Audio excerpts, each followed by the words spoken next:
Welcome to another Controversy Friday, this time as part of our Ellamas series. And I asked, I don't know in what video it was, but I asked if I should recreate my signature teen look. I spoke about this already a couple times, that it basically was just coal kajal smeared around the eyes and then blended out with something like pink eyeshadow.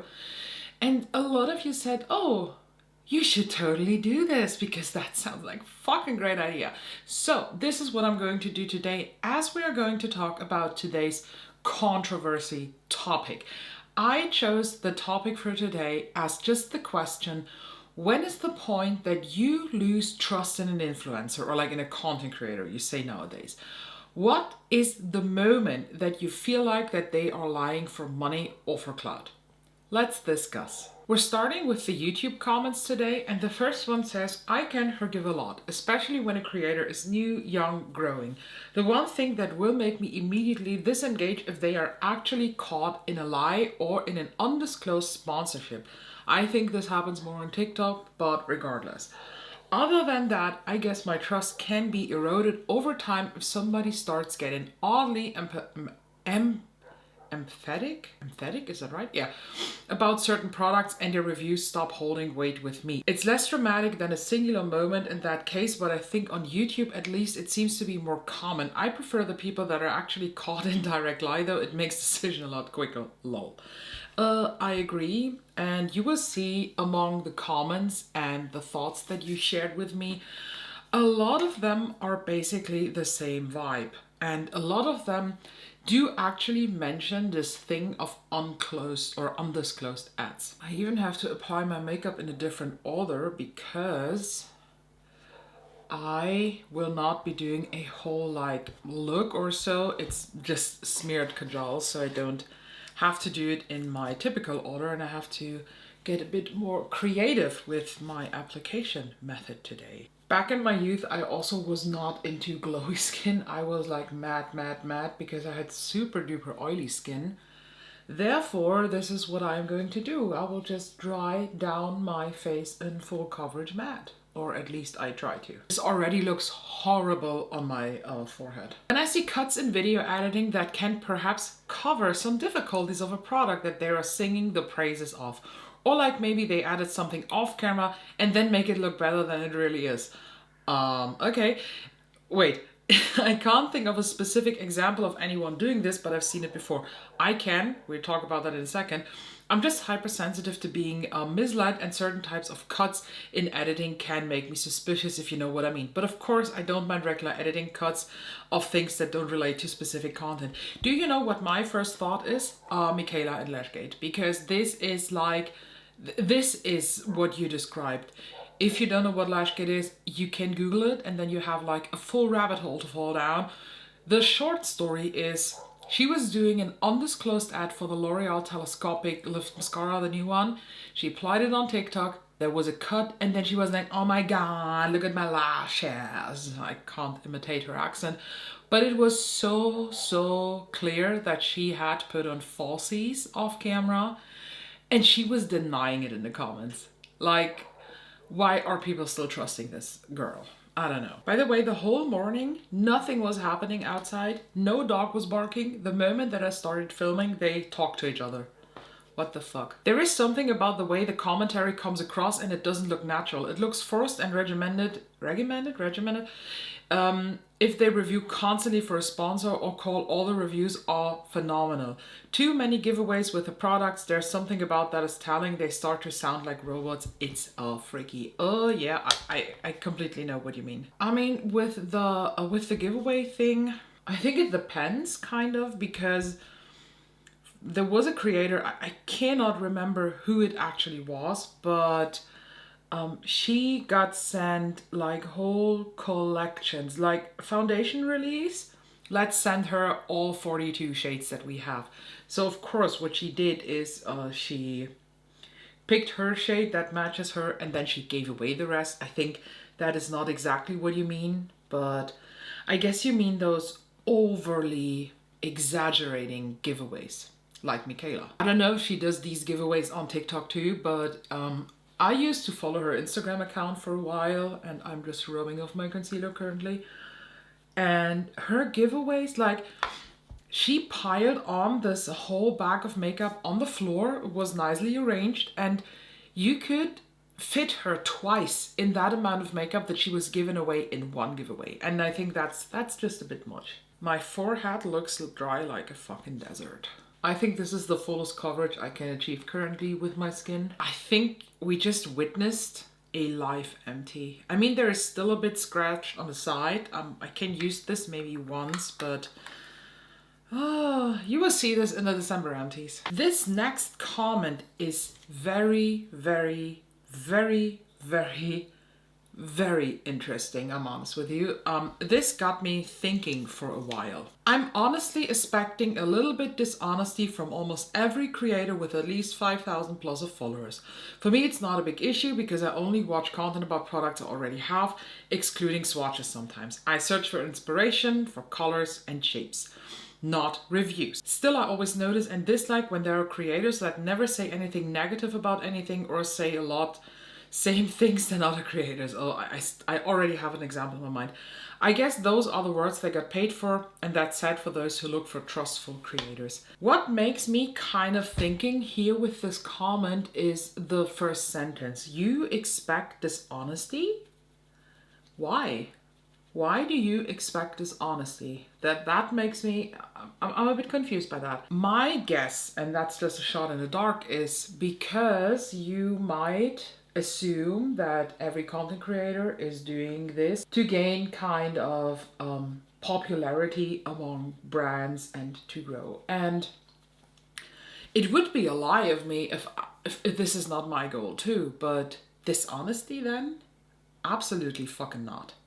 At least not in my world. I'm pretty sure there are people out there who do think like that and who act like that.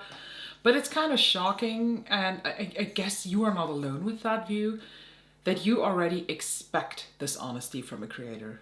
And that's something that goes just very wrong in this whole beauty community or content creation community. I look horrible. I have dry flakes all around my eyes. It's how the fuck was I able to wear something like this when I was younger? Oh, I know, I had very, very, very oily skin back then. But I want to stay a bit true to me back then, so that's why I'm also skipping any kind of cream products. I just now set my foundation, and I'm using the most matte powder that I own. That sentence of creators all saying the same words, my first thought was KVD Good Apple Concealer, because I remember when the foundation came out, it was very, very viral, but I think it was kind of a natural viral phenomenon because it was something quite new to the market in that shape or form. But then the Good Apple Concealer came along, and I wanted to watch some reviews before I tried this, but for whatever reason, nobody was talking about this on YouTube, so I had to search on TikTok. And I came across, I don't know how many videos, but everybody was saying the same. Everybody used the same words, the same sentences.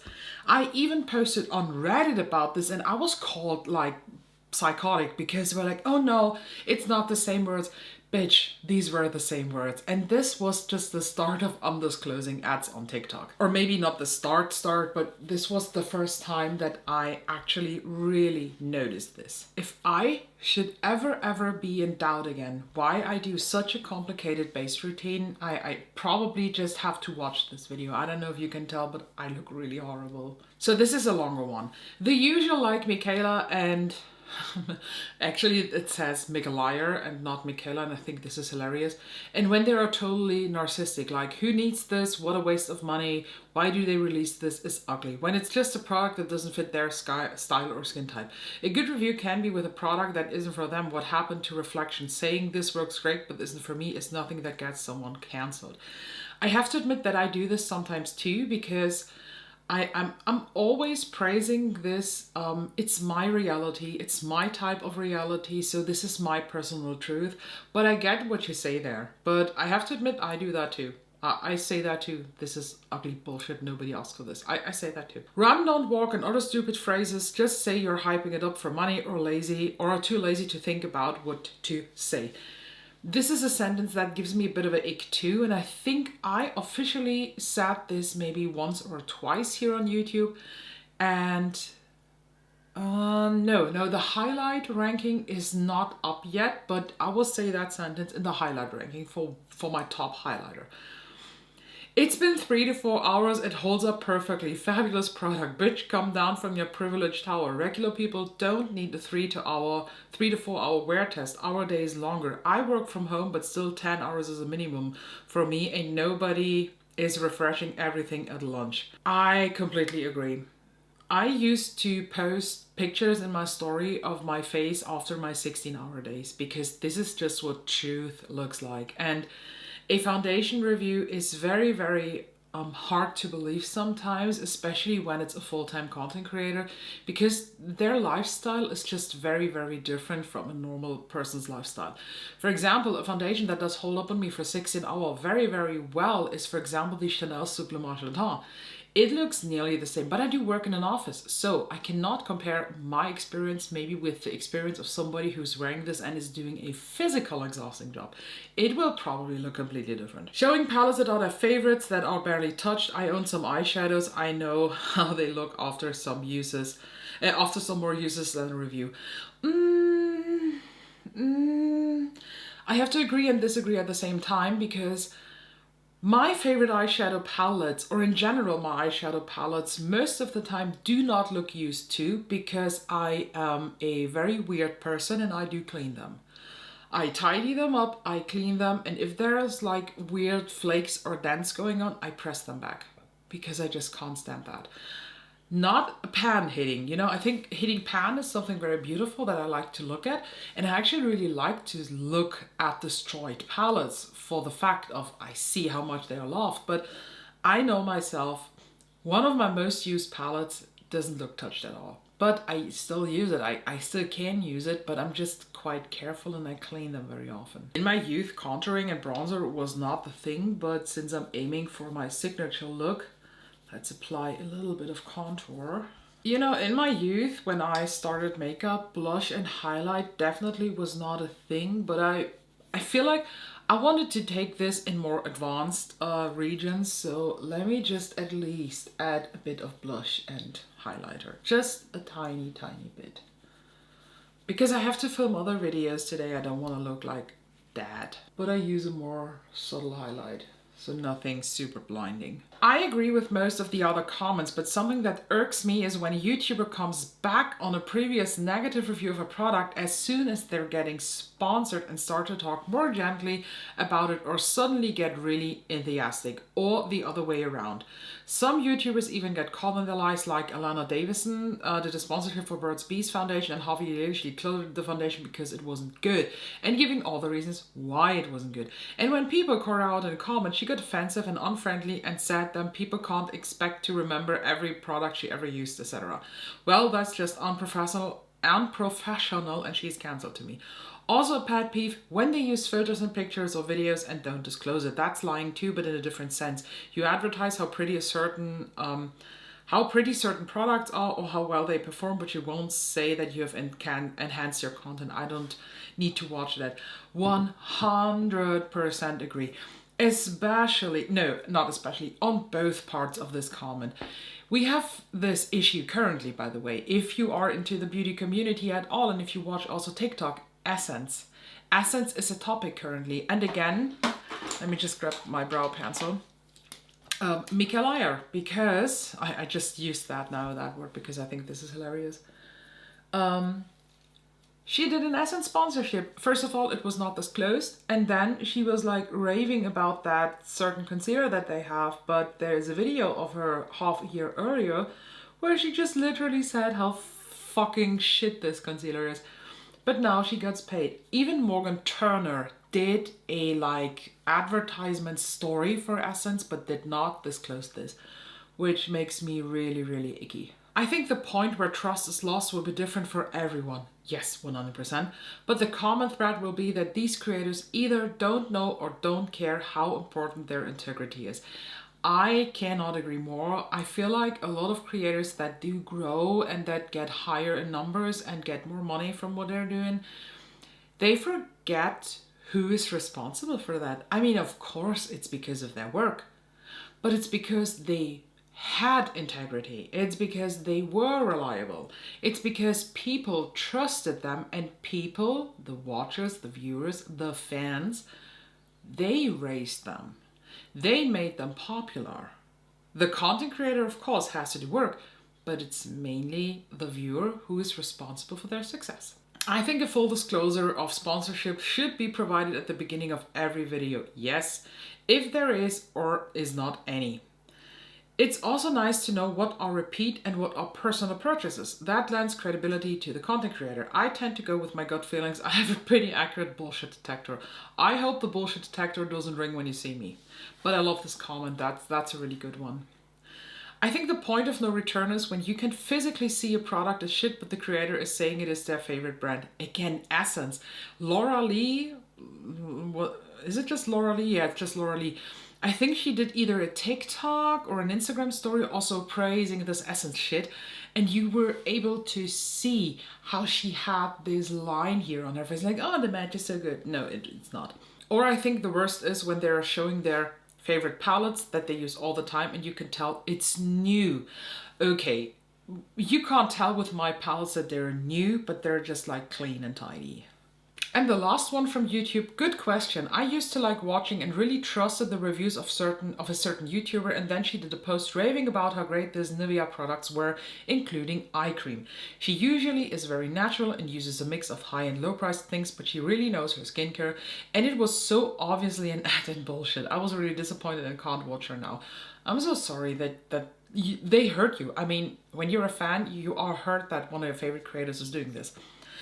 Another is someone who does the same makeup look with whatever product she has. So boring. Another is a MUA who puts out a curated box of product and then never mentioned the items again. Oh, yes. Clearly cares more about money than her followers. One last one. Angie Hot and Flashy. Never watched her. I hate her name.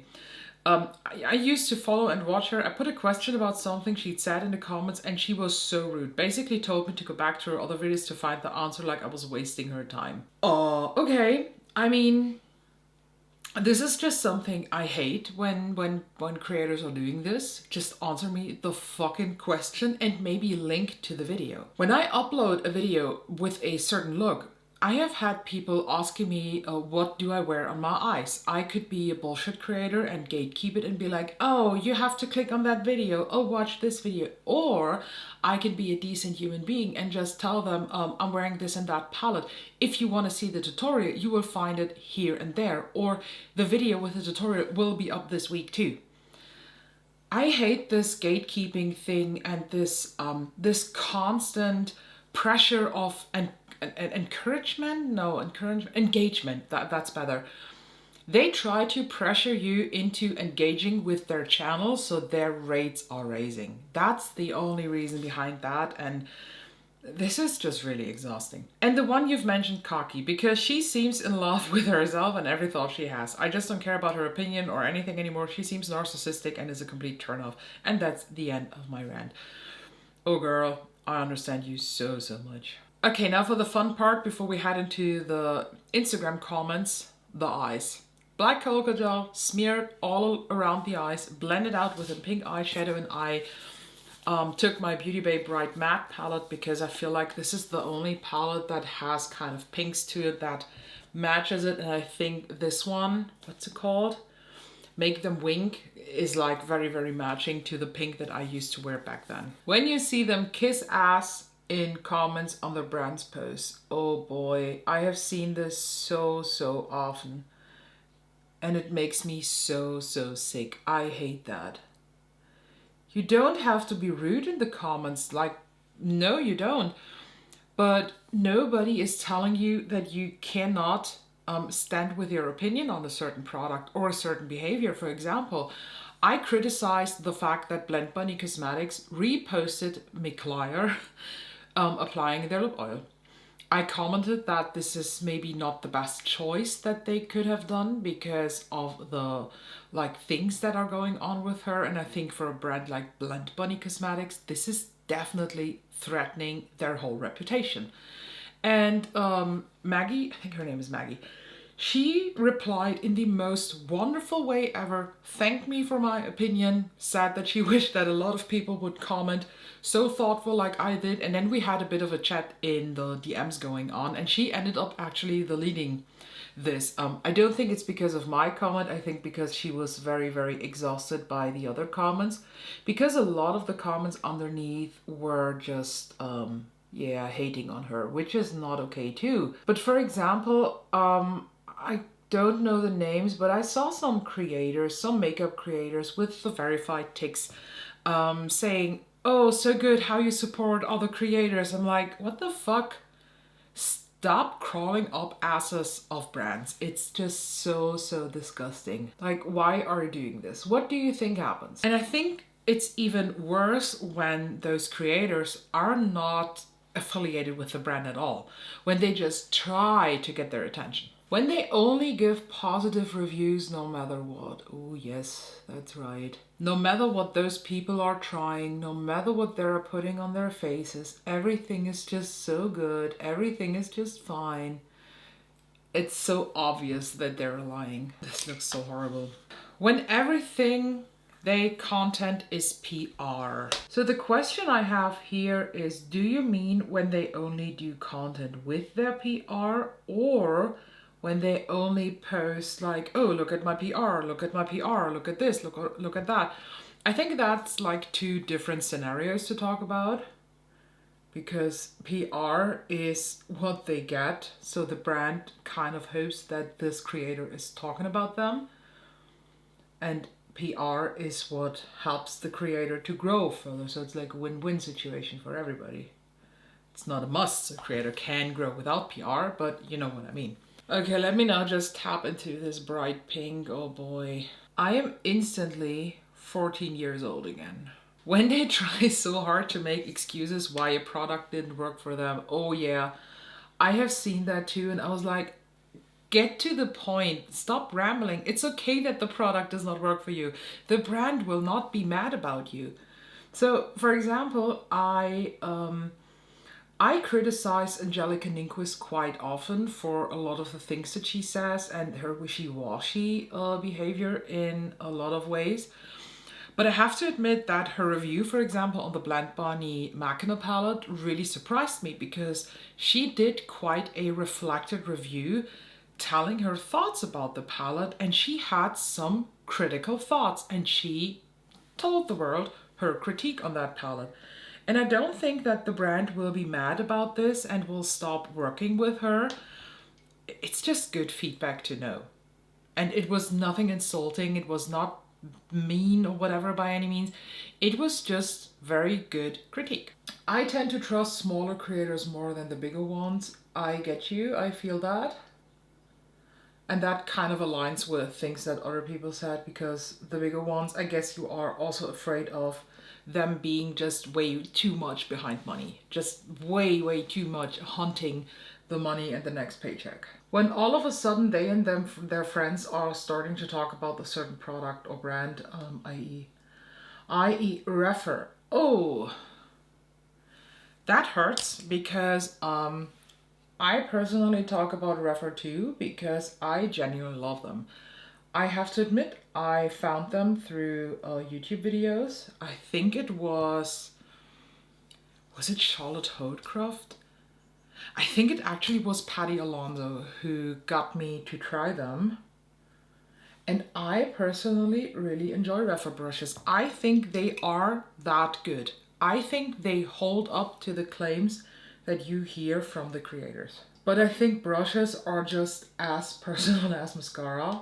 Just because I like them and I can work with them does not mean that they work with everybody else. I get that. When they keep promoting the same thing video after video, I don't have an example in my mind, but I think I get what you mean. It's like they are mentioning this certain product or whatever in every single video. It's so annoying. Oh, I do have an example, but it's not a American YouTuber or an English YouTuber. It's a German one that I used to watch quite a while, and I really used to like her, and I just very recently watched a video from her, but I was instantly pissed off by the ads that she put in. For example, there were some products that she bought from Look Fantastic or from other like brands that she works with, and it's like, oh yeah, and don't forget, you can save 15% with my code. You can do this, you can do that, and you can buy it there, and all the links. And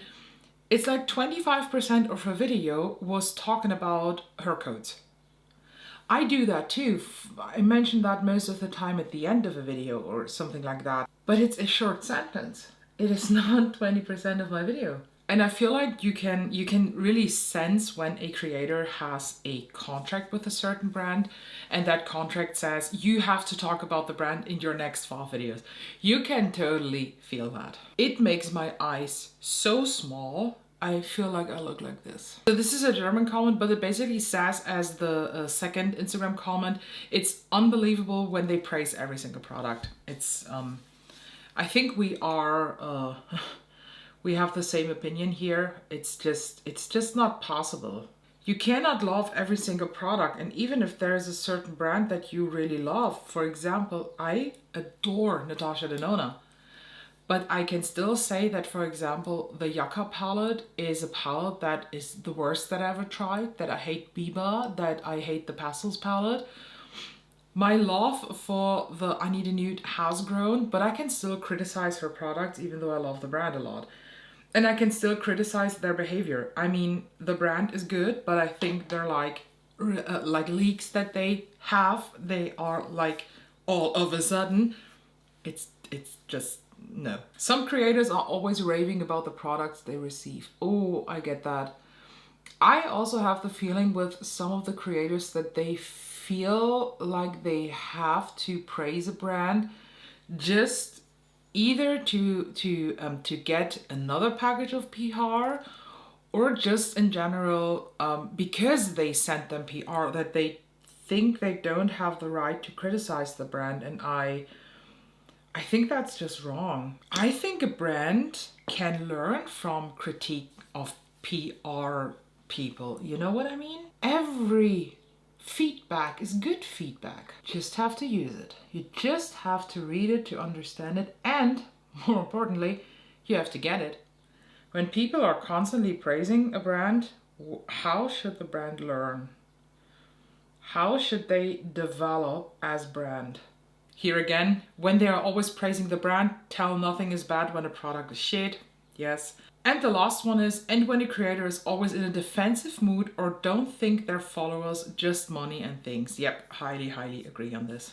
I think we can all agree on the fact that the main moment when people stop trusting a brand or like a creator is when they start to lie, when they are obviously lying, when they, and yes, I'm doing concealer lips, when they just, I don't know, when they just praise everything, when you have the feeling that they just sold their brains, their way of thinking, their ability of having critical thoughts, then that's the moment when it's downhill. I do not have a real clear gloss at the moment, so I'm using this Dior lip oil because it's the lightest one that I own. I can feel how my skin and my lips are crying for help.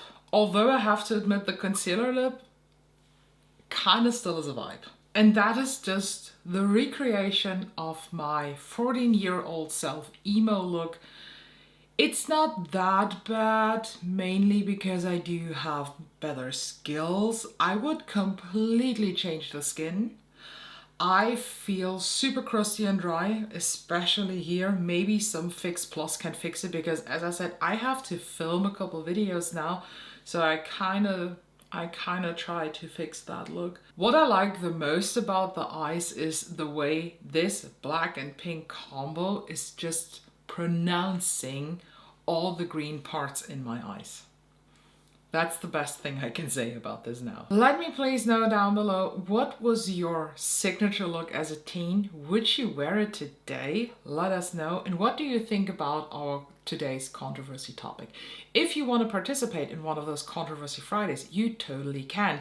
I put up the questions for the videos on the YouTube community tab, but also as a the little question sticker in the Instagram stories of my profile. So make sure you're subscribed and you follow me here. The next Controversy Friday will be in 2 weeks. I will think of a topic, but if you have a topic that you want to talk about, let us know in the comments down below, then I can see how I can make a question for the next Controversy Friday out of this. As I said, make sure you subscribe because we're in the middle of Ellamas, and I will see you tomorrow.